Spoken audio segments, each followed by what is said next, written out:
Hello students, इस lecture में हम राइबोसोम्स के बारे में अध्ययन करेंगे। राइबोसोम्स वो कोशिकांग है जो समस्त पादप और जंतु कोशिकाओं में पाए जाते हैं। ये जो कोशिकांग है ये इकाई कला रहित कोशिकांग होते हैं, अर्थात इनमें यूनिट मेम्ब्रेन नहीं पाई जाती, ये यूनिट मेम्ब्रेन से बाउंड नहीं होते हैं। हिस्ट्री की हम बात करें राइबोसोम की, तो क्लोडे नाम के वैज्ञानिक ने 1941 में सबसे पहले इलेक्ट्रॉन माइक्रोस्कोप के द्वारा संघनित कणिकाओं के रूप में इन कोशिकाओं को देखा और इन्हें माइक्रोसोम नाम दिया। इसके पश्चात पैलेट नामक वैज्ञानिक ने 1955 में राइबोसोम्स को एनिमल सेल्स में देखा और इन्हें राइबोसोम नाम दिया। इन कोशिकांगों को राइबो न्यूक्लियोप्रोटीन पार्टिकल्स यानी RNP भी कहा जाता है।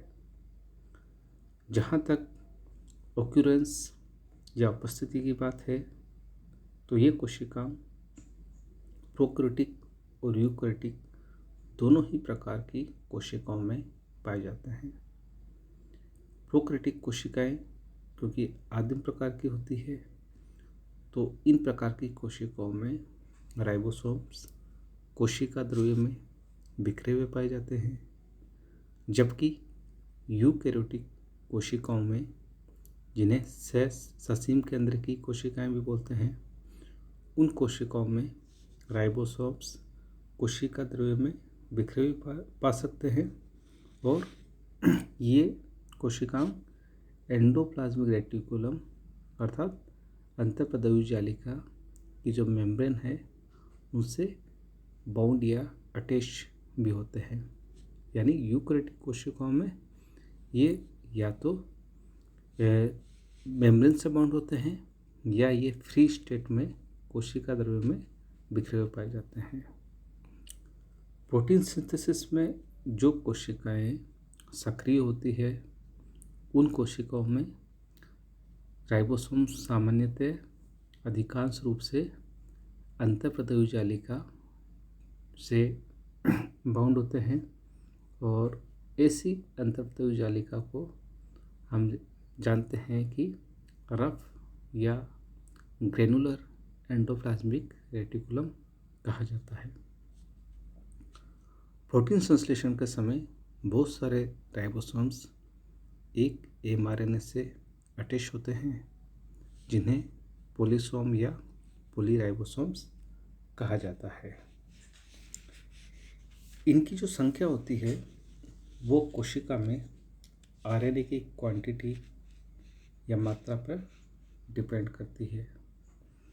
हम बैक्टीरिया ई कोलाई की बात करें तो ई कोलाई एक प्रोकैरियोटिक सेल है और इसमें लगभग 10,000 से लेके 30,000 तक राइबोसोम्स पाए जाते हैं, जबकि मैमल्स की कोशिकाएं में, जो कि ससीम केंद्र की या यूकैरियोटिक टाइप की होती है, उसमें राइबोसोम की संख्या कंपैरेटिवली ज़्यादा होती है और लगभग 10 करोड़ के आसपास राइबोसोम्स यहाँ पाए जाते हैं।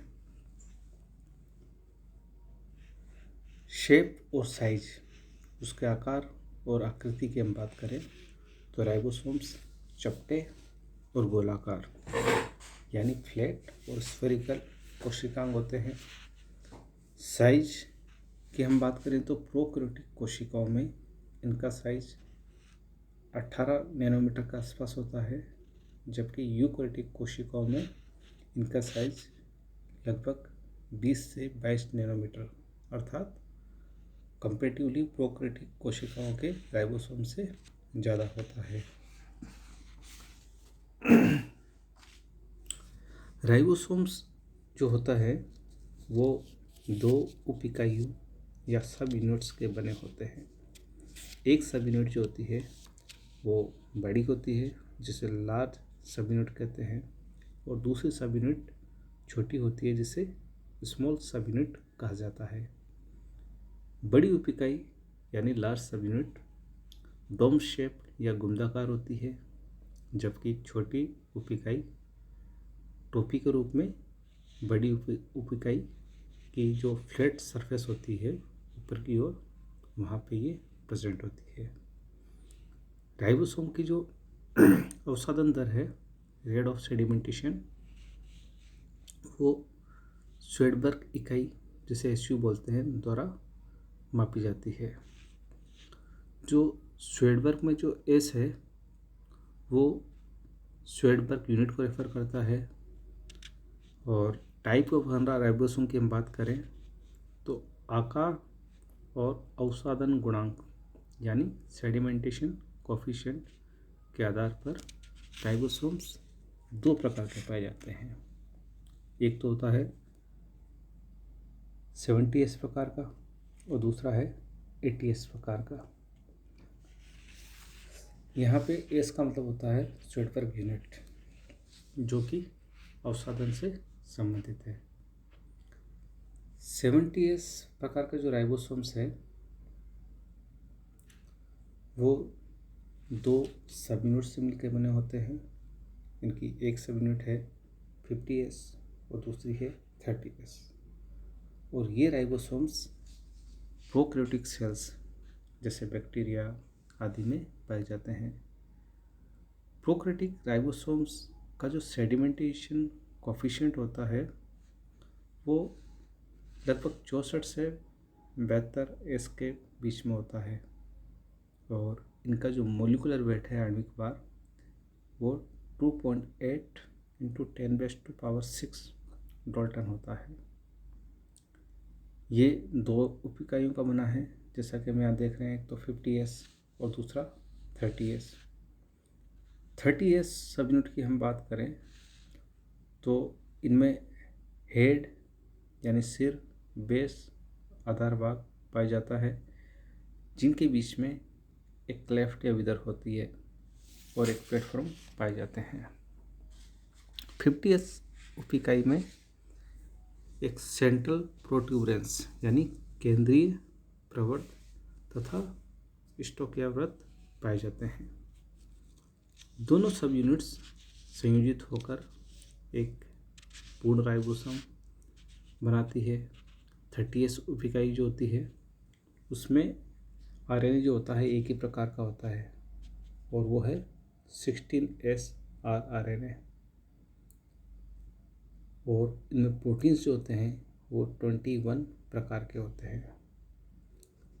जबकि 50S सब यूनिट जो होती है उसमें rRNA दो प्रकार के होते हैं, एक तो 5S और एक 23S प्रकार के। और प्रोटीन्स जो यहाँ पे होते हैं वो होते हैं 34 प्रकार के। और दोनों जो उप इकाइयाँ हैं जो 30S और 50S, उनमें एक प्रोटीन होता है ना वो समान होता है, इसीलिए हम इनको टोटल करेंगे 34 + 21 प्रोटीन को, उनका टोटल 54 प्रकार के प्रोटीन्स होंगे। प्रोटीन जो होते हैं वो राइबोसोम की सब यूनिट्स में परिधीय भाग में पाए जाते हैं और rRNA यानी राइबोसोमल आरएनए जो होता है वो सेंट्रल या केंद्रीय भाग में पाए जाते हैं। दूसरा जो प्रकार है राइबोसोम का वो है 80S प्रकार। 80S प्रकार के राइबोसोम यूकैरियोटिक कोशिकाओं में पाए जाते हैं और इनका जो व्यास है वो 22 नैनोमीटर यानी 20 से 22 नैनोमीटर होता है। और आणविक भार जो होता है ये प्रोकैरियोटिक राइबोसोम से ज़्यादा होता है। इनका आणविक भार होता है 4 × 10⁻⁶ डाल्टन। ये भी प्रोकैरियोटिक राइबोसोम के समान दो इकाइयों से मिलकर बने होते हैं, लेकिन इनकी जो उप इकाइयाँ हैं वो होती है 40S और 60S, जबकि प्रोकैरियोट में ये 30S और 50S होती थी। अब इसमें से जो 40S उप इकाई है उनमें एक प्रकार का rRNA जो कि 18S rRNA है वो पाया जाता है। साथ ही इनमें 30 प्रकार के प्रोटीन्स पाए जाते हैं। 60S में 3 प्रकार के RNA, 5S, 5.8 और 28S RNA पाए जाते हैं और 40 प्रकार के इसमें प्रोटीन्स होते हैं। तो इसके बाद हम बात करते हैं, एक प्रकार और राइबोसोम का पाया जाता है जो कि माइटोकॉन्ड्रिया या क्लोरोप्लास्ट में पाया जाता है।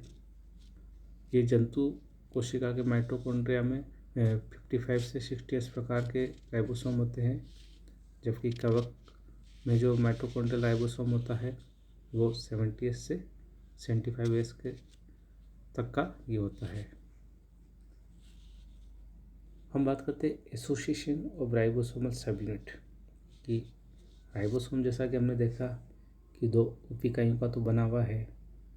अब ये जो 2 उप इकाइयाँ हैं ये आपस में किन कंडीशन में संयोजित होती है और किन कंडीशन में एक दूसरे वियोजित होती है, इसकी हम बात करें तो राइबोसोम की ये जो सब यूनिट है, चाहे वो स्मॉल सब यूनिट और लार्ज सब यूनिट हो, इनका एक दूसरे से जो संयोजन या वियोजन होता है वो साइटोप्लाज्म में मैग्नीशियम आयंस की सांद्रता पर डिपेंड करता है।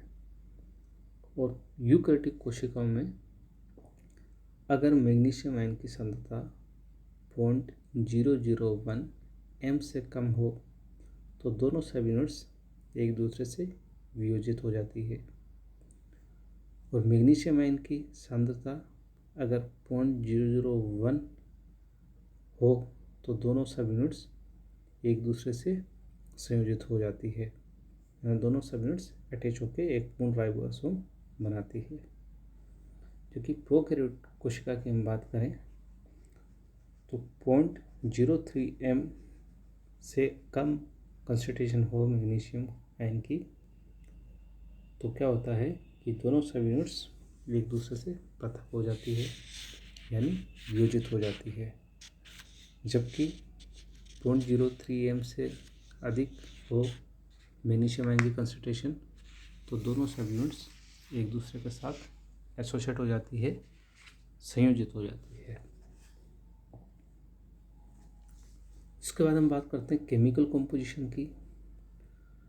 तो राइबोसोम्स प्रोटीन, आरएनए और कुछ मेटेलिक आयंस का बना होता है। प्रोकैरियोटिक कोशिकाओं में आरएनए और प्रोटीन का जो रेशियो होता है, अनुपात होता है, वो होता है 2:1। यहाँ आरएनए ज़्यादा है और प्रोटीन कम है। आरएनए लगभग डबल क्वांटिटी में पाया जाता है प्रोकैरियोटिक कोशिकाओं में। लेकिन यूकैरियोटिक कोशिकाओं की हम बात करें तो यहाँ आरएनए और प्रोटीन में 1:1 का अनुपात या रेशियो पाया जाता है। और प्रोटीन्स जैसा कि हमने बात की कि ये जो होते हैं प्रोटीन्स, ये राइबोसोम में पेरिफेरल पार्ट में पाए जाते हैं, यानी परिधीय भाग जो होता है राइबोसोम की सब यूनिट्स का वो प्रोटीन्स का बना होता है। जबकि इनका जो केंद्रीय भाग होता है, central part, that is made of RNA, यानी वो राइबोसोमल आरएनए का बना होता है। फंक्शंस की हम बात करें कि राइबोसोम्स क्या फंक्शन करते हैं, तो राइबोसोम्स जो होते हैं वो चाहे प्रोकैरियोटिक कोशिकाएं हों चाहे यूकैरियोटिक कोशिकाएं, ये प्रोटीन सिंथेसिस का कार्य करते हैं। वो प्रोटीन संश्लेषण से संबंधित होते हैं। होता ये है कि प्रोटीन संश्लेषण के लिए आवश्यक जो भी घटक होते हैं, चाहे वो mRNA हो, tRNA हो, ये एक साथ राइबोसोम पर मिलकर ही प्रोटीन का निर्माण करते हैं। जैसा कि इस डायग्राम में हम सब देख सकते हैं कि ये लार्ज सब यूनिट है राइबोसोम की, ये स्मॉल सब यूनिट है। इनके बीच में जो क्लेफ्ट होती है, जो खांच होती है, उस पर mRNA यानी मैसेंजर आरएनए जो होता है वो यहाँ पे अटैच होता है। और हम जानते हैं कि जो मैसेंजर आरएनए होता है इनका ट्रांसक्रिप्शन डीएनए से होता है और इसमें कोडोन पाए जाते हैं। और ये जो कोडोन होते हैं ये विशिष्ट होते हैं, ये अलग अलग एमिनो एसिड्स के को डिनोट करते हैं। अब होता क्या है कि जो ही यहाँ ये अटैच होता है mRNA, तो एक दूसरा RNA है जिसको बोलते हैं ट्रांसफर RNA। ये क्या करता है कि tRNA इसको बोलते हैं, ये पर्टिकुलर एमिनो एसिड के साथ बाइंड होता है और बाइंड होने के बाद ये एमिनो एसिड को यहाँ इनके यहाँ एंटी कोडोन होते हैं tRNA पे, तो ये एंटी कोडोन अपना जो संगत कोडोन होते हैं उनके साथ ये अटैच होते हैं। ये जो ही अटैच होंगे तो यहाँ एमिनो एसिड जो उसके साथ होता है उनमें आपस में पेप्टाइड बॉन्ड बन जाता है और इस प्रकार ये जो एमिनो एसिड्स के जुड़ते रहने से ये आगे पेप्टाइड और पॉलीपेप्टाइड चेन्स बनती जाती है। ये tRNA मुक्त हो जाता है, फिर दूसरा जो tRNA होता है वो नए एमिनो एसिड्स को यहाँ पे लेके आता है और उसको यहाँ बाइंड करता है। तो इस प्रकार हम देख सकते हैं कि जो राइबोसोम होते हैं वो प्रोटीन संश्लेषण के काम में आने वाले विभिन्न घटकों को एक प्लेटफॉर्म प्रदान करते हैं और यहाँ पे प्रोटीन संश्लेषण का कार्य होता है। Thank you.